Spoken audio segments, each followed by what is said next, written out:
Hello everyone and welcome to my channel.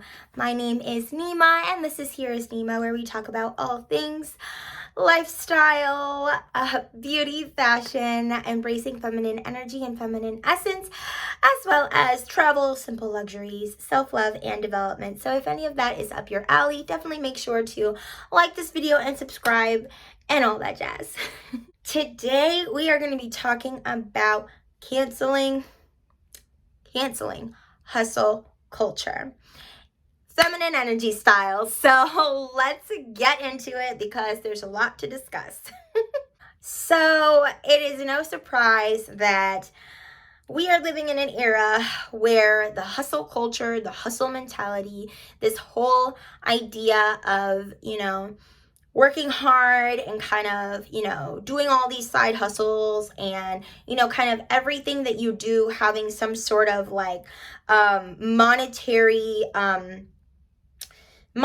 gain attached to it, and just hustling and, working hard and, being on your grind, and, not even in terms of monetary gain, but also, when it comes to exercise, when it comes to career, when it comes to, pretty much everything. It's become a way of life, for a lot of us in these last few years. Like, the hustle culture has really taken off, and I'm kind of coming on here to say today that if you are someone who's like me, which I make these videos for women, and my belief is, and what my stats say, is that most of my subscribers are women, but I know that I do have some men that also watch my content, and I'm grateful for that too. But this content is really made for women, and for me, as I've been on this journey of embracing my feminine energy and feminine essence, and just wanting to truly live my life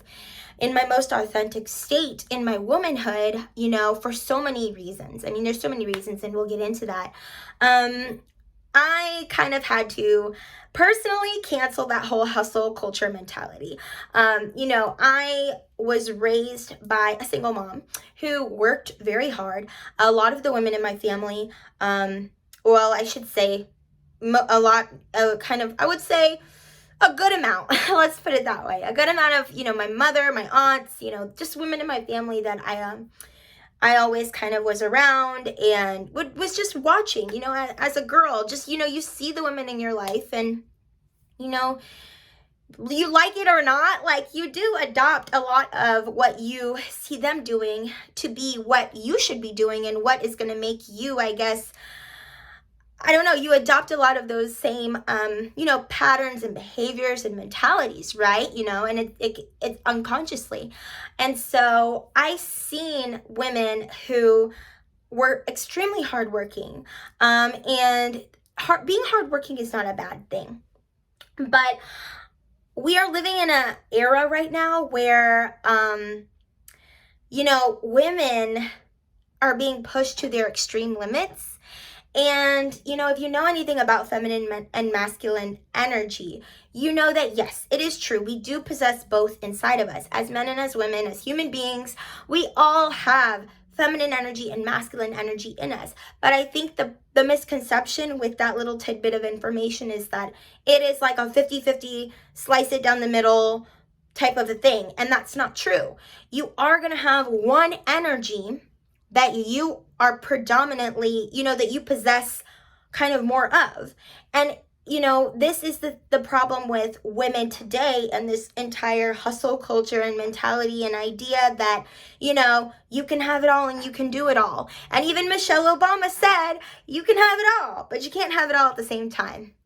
And, I agree with that. Hustle culture has really, really made us as women, it's taken a big toll on us being in our authenticity and living life through that feminine energy space, where we are most vibrant, we are most beautiful, we are most healthy. Okay?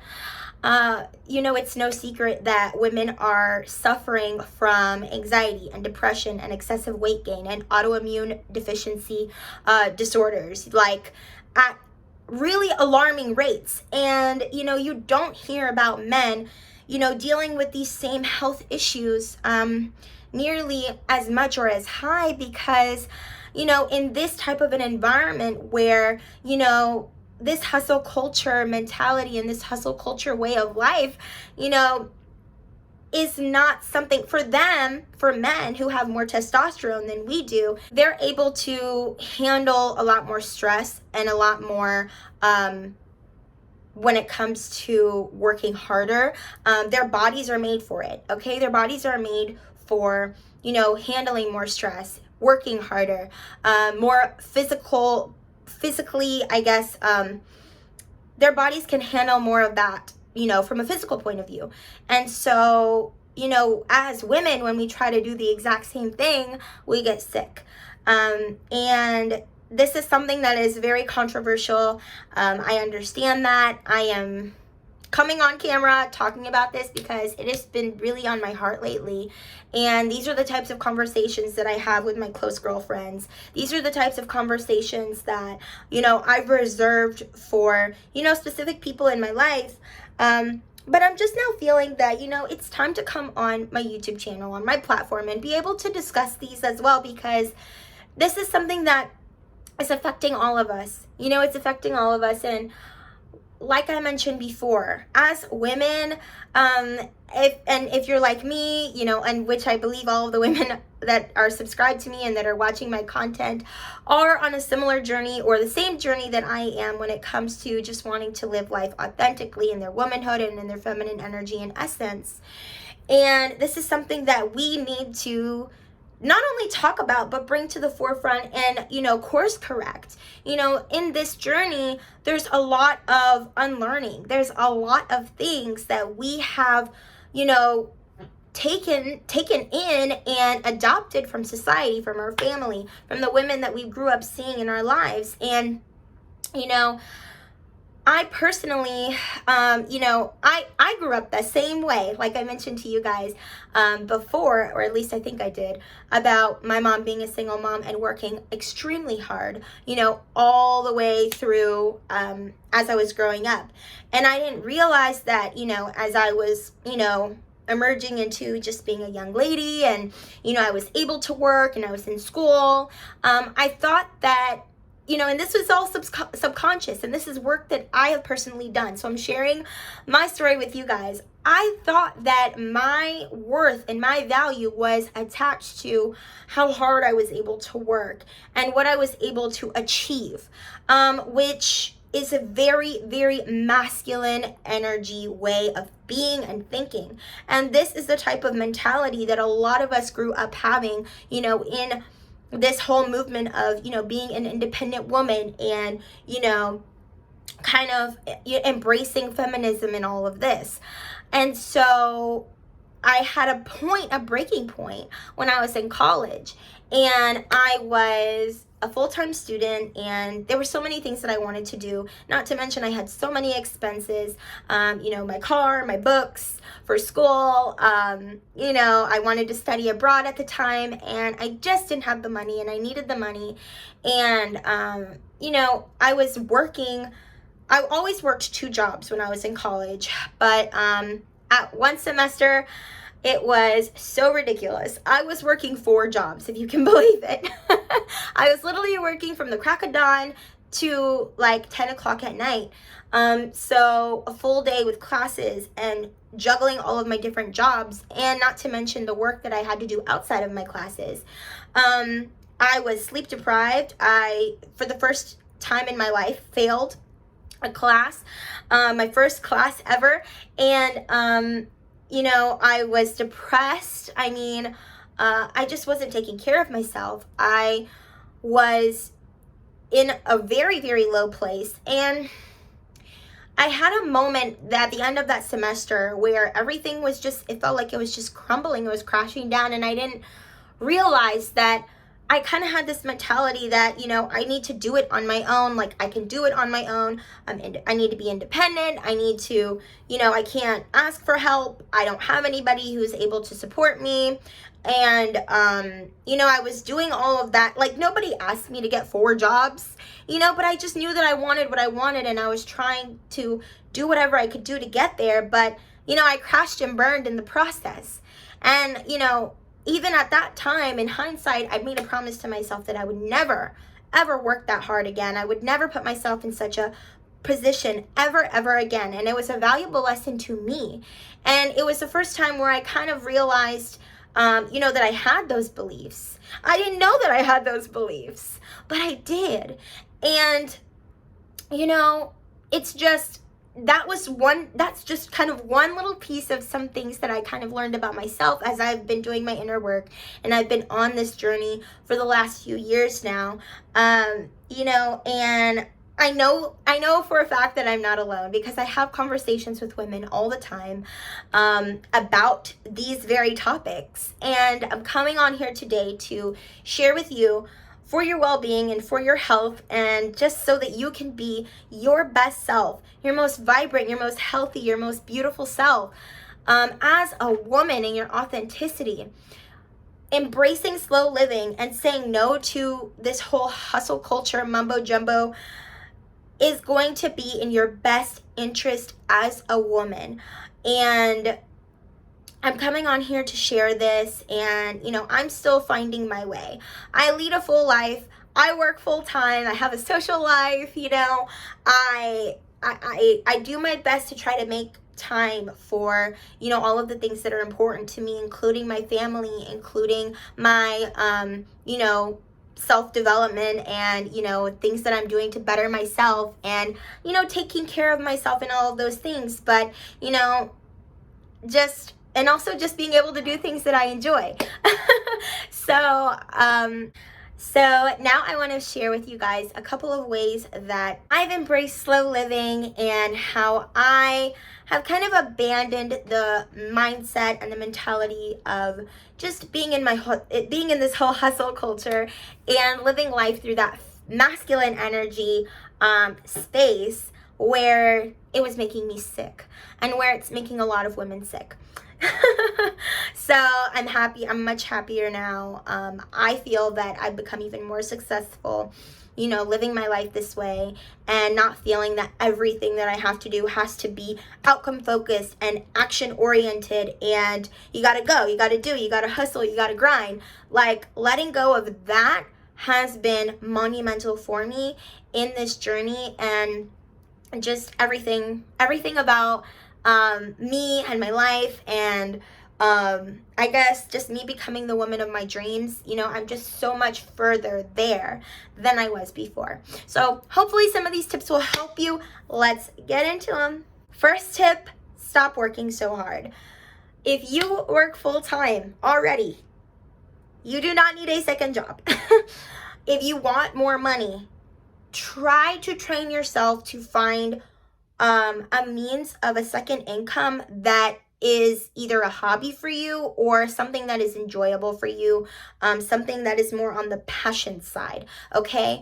Not getting like a part-time job at, a retail store, or doing something like that.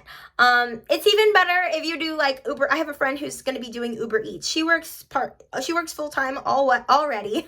Can't talk. She works full-time already, and she's going to be starting Uber Eats. But at least that's something that you are not stressed out doing. It doesn't dictate your schedule during your off time. You want to be able to enjoy your weekends and your evenings and the time that you do have off of work, to be able to do the things that you enjoy, or to pamper yourself, or to just rest. Okay, it's really, really important. So being able to kind of work when you want to, or when you feel like is the best time for you, and then it's a flexible thing where it's like, I'm not really feeling like it today, or what have you. You can work around your schedule. You can kind of go off of how you feel. All right. So, whether that's maybe teaching a dance class. I love to dance, and I've thought about becoming like a Zumba instructor or something like that. Who knows? It maybe down the line, but not one of my first priorities right now. But if you're someone who, you have a skill, you can dance, or, you can teach, a certain kind of sport that you love, maybe you could be like a little, I don't think they call it little league, but like, say you played soccer in high school, and, you love playing soccer, and maybe you do it on your off time anyways, so why not be like a soccer coach for little kids? I know we have something called soccer shots around here, and so that's something that I've seen is like really popular with the little kids. Yeah, you do like a couple classes a week, and you could do like 2 classes a week, and or maybe 3 or 4, and it's fun for you. It doesn't take much time. There's some extra income right there. Or, there's a million and one ways to make money online, etc., etc. The list goes on and on. So that kind of comes into the whole thing of not working too hard. Don't fall into this whole thing of having 2 and 3 jobs. And I understand that, we have responsibilities and we have, things that we need to take care of. Bills are real. Okay. We need money. We need the income, to be able to come in so that we can continue to live our lives, right? And do the things that we want to do. But it may be worth it for you to go back to school and do a career change. It may be worth it for you to, say no to some things for a while so that you can get yourself at a financial state to where you don't have to work 2 jobs or 2 and 3 jobs, and I feel like this really is the most important thing because, when you work so much, it just zaps so much energy from you. As women, we just aren't built to work all these hours. We're just not, okay? And to remain, well balanced and juicy and fun and vibrant and all of these things. So that would be my most important tip. Next tip would be to slow down. And I know I'm totally guilty of this, okay? I'm totally guilty of this. I get it. Sometimes we're running late. We have to rush. We're trying to do our makeup. We're trying to get dressed. We're trying to hop in the car. We're trying to get to this place or that place or whatever.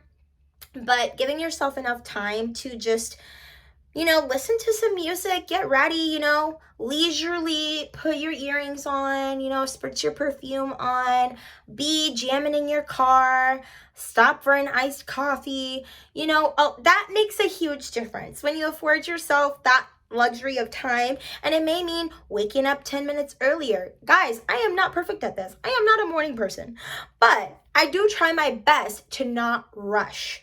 And I've gotten a lot better these days, but when you are rushing, you are in this heightened state, this like anxious state, and it doesn't feel good. It doesn't feel good. And if you're going to be late somewhere, do your best to inform whoever, you need to inform on it, and still don't rush. I say if you're going to be late, you might as well be fashionably late and, show up when you show up. But of course, it's not a good thing, right? Like, we don't want to be late. But if something happens and you are going to be late, you're better off just accepting that you're going to be late. Don't rush on the highway, like, don't, skimp out, just throw anything on and like rush out the door, because you're not going to be feeling good about yourself. And, as far as the speeding goes and the rushing on the highway, you're putting yourself in danger at that point. So you might as well just accept the fact that, hey, I'm going to be late, but I'm going to take my time. I'm going to get there safely. I'm going to do the things that I need to do so I can show up and be my best. And that is a much better approach to take. So slow living, just kind of, that's a big one, and I'm still working on it myself, but that's a big one. Next would be to enjoy the small things, okay? If you enjoy cooking, which it's better to kind of be able to cook at home most of the time anyways, take your time cooking. Pour yourself a glass of wine. Enjoy cooking. Like, it seems like such a like a task, like something that you're just like, okay, well, let me quickly like do it and be done.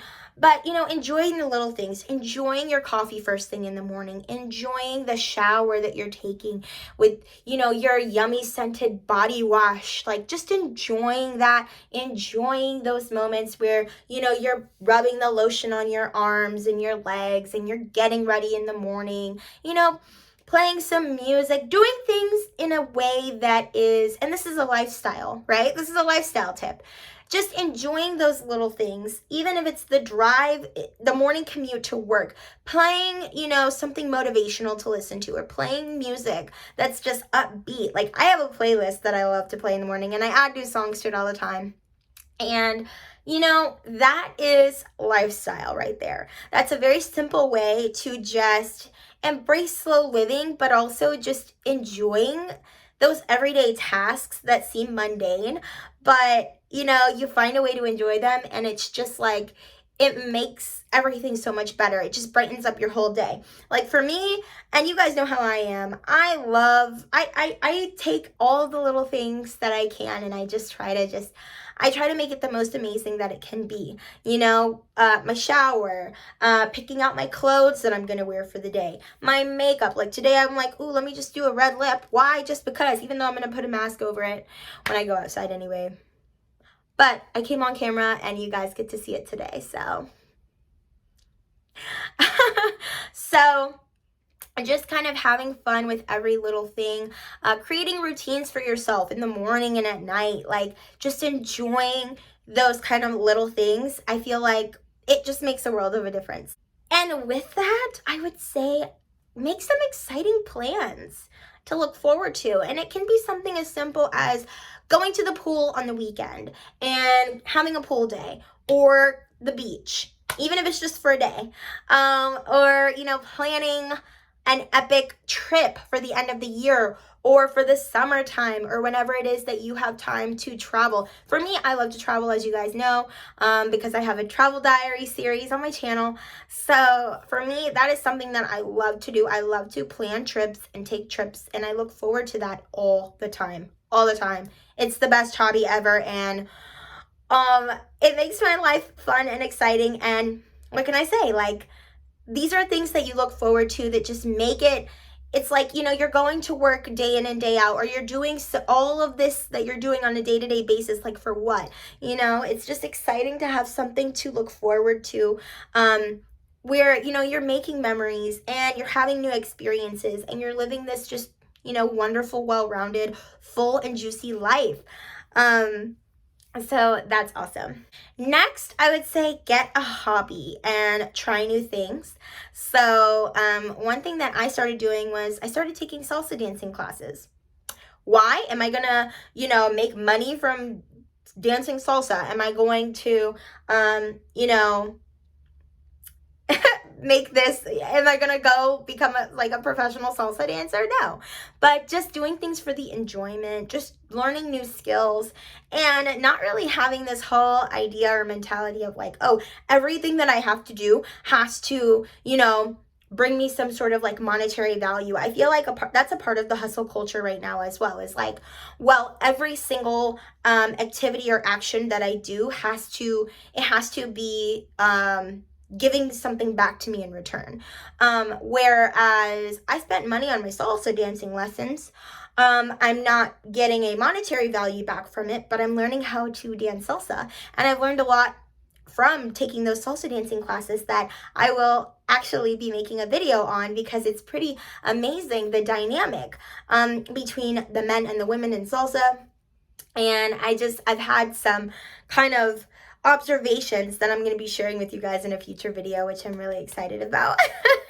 So, just kind of having those new experiences and enjoying life and being in your body and being in the moment, and not, thinking that everything has to be so outcome focused all the time, is a huge, huge key. Okay, and last but not least, I would say focusing on your health in all areas.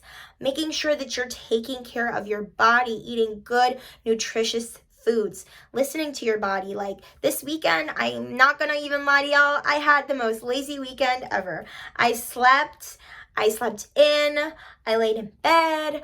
My body was really tired, and this is probably TMI, but you know what? We're mostly girls here, so I was on my period this week, and when I'm on my period, when I'm menstruating, I don't work out. I don't do too much, especially if I am working. I'm lucky when I get it on the weekends, so that, those first couple days, they're the roughest, of course. So it's kind of nice to kind of be able to be at home and not really have to do too much. But if I'm working, when I get my period, then, I'm already exerting so much extra energy. My body's already going through a lot right now.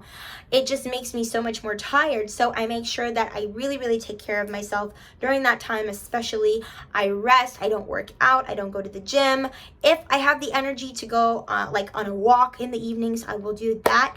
But besides that, I just make sure that I eat lots of really, you know, nutritious foods, drink lots of water, lots of teas, lots of warm things, and just sort of baby myself and pamper myself, bubble baths with Epsom salts, you know, to kind of soothe everything. And you know, I feel so much better when I do that, making sure I'm getting lots of sleep, you know, and just not putting too many expectations or like extra pressures on myself during that time of the month. And so listening to your body, taking care of your health, you know, and just trying to really, really service, you know, every part of your body, including your mental health. You know, if you feel that, you know, being in certain environments or being around certain people is affecting you, you know, mentally, which we know that this happens, you know, being able to observe that, you know, work that through. I'm a big fan of journaling. I love journaling. And, you know, instead of venting, I will journal most things out. I don't really vent as much as I used to. I mean, I still can and I still do, but I don't do it as much as I used to because, you know, I kind of found other outlets, and that's a huge key as well. So those are kind of all of my thoughts. Guys, let's put a stop to this whole hustle culture thing. Let's embrace a more slower pace of life where we can be in our authenticity, embracing our feminine energy and feminine essence, and living the life that we were intended to live. The juicy, fabulous, just amazing, beautiful life that we are supposed to live as women, as the beauties of this earth. Yes, I said it. All right, guys, I am going to love you and leave you. Make sure, again, to like and subscribe, and definitely comment your thoughts below if you have any. I love you guys for watching, and I will see you in the next one. Bye.